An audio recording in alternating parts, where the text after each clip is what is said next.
Wajah tersangka MY alias Yusuf, warga 31 tahun, Tanjung Batu ini hanya bisa tampak tertunduk saat duduk di hadapan penyidik Polsek Nongsa, Selasa, 10 Maret 2026 malam. Mengenakan kaos hitam dan celana jeans, pria itu menjalani pemeriksaan intensif setelah nekat menghabisi nyawa mantan kekasih sesama jenisnya.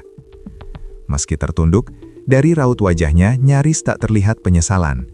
Satu persatu pertanyaan penyidik dijawabnya singkat. Di sela pemeriksaan, Yusuf mengaku aksi nekat itu dipicu rasa marah dan cemburu. "Saya kesal, saya marah, merasa dibohongi sama dia. Makanya saya nekat membunuhnya," ujar Yusuf kepada wartawan di ruang penyidik, Selasa, 10 Maret 2026 malam. Tak banyak kata yang terucap dari Yusuf, ia irit bicara. Namun pengakuannya, ia menyesal gelap mata hingga terjadi tragedi itu. Namun, berdasarkan keterangan Yusuf kepada penyidik, peristiwa itu bermula dari hubungan asmara sesama jenis antara Yusuf dan korban, AS 22. Keduanya diketahui telah berpacaran selama kurang lebih 1 tahun. Namun, hubungan tersebut mulai renggang ketika Yusuf harus bekerja di Bali. Selama sekitar 7 bulan mereka menjalani hubungan jarak jauh. Di tengah jarak itu, korban meminta putus dari Yusuf dengan alasan ingin kembali hidup normal. Namun belakangan, pelaku mengetahui korban justru menjalin hubungan dengan pria lain berinisial AB 24. Fakta itulah yang memicu kemarahan pelaku.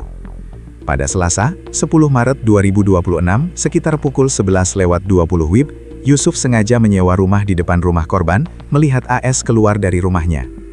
Tanpa diketahui korban, pelaku membuntuti AS hingga ke kawasan perumahan Family Dream. Sesampainya di lokasi, korban langsung masuk ke dalam rumah. Yusuf yang sudah dikuasai emosi ikut masuk ke dalam rumah tersebut. Saat membuka kamar, pelaku kaget melihat AS sedang berpelukan dengan AB yang diduga pasangan barunya. Pemandangan itu langsung memicu amarah pelaku. Yusuf masuk ke kamar dan memukul kepala kedua pria tersebut menggunakan kayu. Pertengkaran hebat pun terjadi di dalam kamar. Dalam kondisi emosi, pelaku kemudian mengeluarkan pisau dapur dari saku kirinya dan menikam korban AS ke bagian punggung dan kepala. Korban tak berdaya setelah menerima serangan tersebut. Setelah melakukan penusukan, pelaku panik dan melarikan diri dari lokasi kejadian hingga akhirnya menyerahkan diri ke Polsek Nongsa. Kapolsek Nongsa, Eriman, melalui Kanit Reskrim Rahmat Susanto mengatakan, aksi pembunuhan itu dipicu rasa cemburu dan sakit hati pelaku. Pelaku merasa cemburu dan sakit hati karena korban sebelumnya meminta putus dengan alasan ingin hidup normal, namun ternyata menjalin hubungan dengan pria lain, kata Rahmat. Saat ini, Yusuf masih menjalani pemeriksaan intensif di Polsek Nongsa. Polisi juga terus mengumpulkan barang bukti dan keterangan saksi untuk melengkapi proses penyidikan kasus pembunuhan tersebut.